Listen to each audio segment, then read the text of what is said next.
Everyone, I CA Suja once again welcome you to PMT YouTube channel. Today we are going to discuss most important and widely used services which is covered under the reverse charge mechanism under GST, that is the legal services. In this video we will discuss all about the legal services which are covered under the GST, which services are exempt from this RCM mechanism, and when lawyers or advocates or their firm are required to take registration under GST. So let's understand quickly all about RCM for the legal services.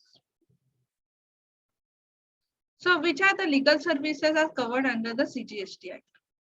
Firstly, the legal services is any service provided in relation to advice, consultancy or assistance in any branch of law in any manner, and includes, so very important point over is also includes the representation services before the any court, tribunal or authority. So these are the basically the legal services which are covered under the GST Act under the RCM. So does the legal services includes any type of advice or consultancy services as well? The answer to that question is yes. Now legal services is not restricted to the representation services only, but it also includes the advice and the consultancy services. So if you go to the any lawyer for any advice or consultancy as a businessman, that service will be covered under the reverse charge mechanism under GST. So which legal services are covered under RCM? So the services supplied by an individual advocate, including a senior advocate, by way of representation services before any court, tribunal or authority directly or indirectly, to any business entity. So very important point over here is to any business entity located in the taxable territory, including whether the contract for provision of such service has been entered through another advocate or by a firm of advocate or by way of legal services to the business entity. So these are the services which are covered under the RCM. So I have bifurcated this definition or the description of legal services which are covered under the RCM in three simple manner. So you have to ask only three questions. That is, who is the service provider? The service provider has to be individual advocate, including of course a senior advocate or a firm of advocates. Then such services he should be providing to whom, or who is the service recipient in that case. The service recipient has to be a business entity. And what is the location of that service? So the location of that service has to be the taxable territory, that is within the taxable territory of India where the GST is applicable. So if the answer to all these three questions is given below as we discuss right now, then that service is definitely covered under the RCM under the GST. So which are the legal services which are exempt from the RCM provision of the GST? Let's understand this. In earlier slide, we have seen which are the covered. Now we will see which are exempt from the GST. The services are provided by advocate or firm of advocates. Let's concentrate on that first. So that services provided by advocate or firm of advocate to any other advocate or any other firm of advocates. Then any other person other than business entity, means who is not a business entity. As an individual, if I go to any lawyer for a consultancy on any personal or any other matter, then obviously those services are exempt from the reverse charge mechanism under GST. And a business entity where the turnover of such entity is less than 20 lakhs rupees, that is a threshold limit, 20 lakhs rupees.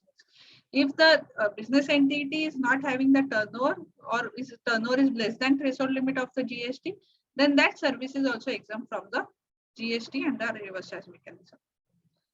Then the services provided by senior advocate, when they are exempt. Let's see those.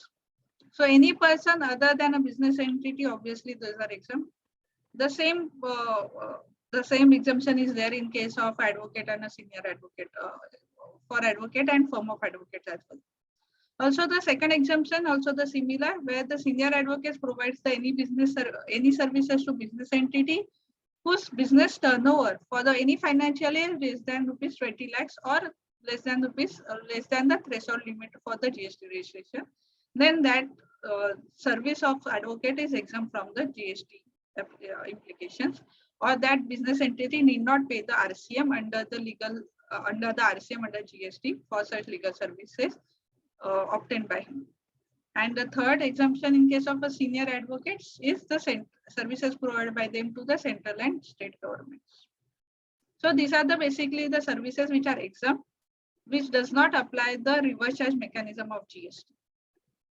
So when the lawyers or advocate of firm is required to take a GST registration, as we know, the legal services or lawyer services are exempt from GST. So prima facie, they are not required to take GST registration. So, but there are certain combination or certain restriction where they have to take a GST registration. Let's understand those. So first is an advocate or firm advocate providing exclusively legal services. As the firm or that advocate is in the process or is in the service or in the business of providing exclusively legal services, being the legal services covered under reverse charge mechanism, they are not required to get themselves registered under the GST. Even an advocate or a firm of advocate is providing a legal services interstate, but exclusively a legal services, then also they are not required to take a GST registration. An advocate or a firm or advocate providing legal services plus taxable services in which total exceed the threshold limit.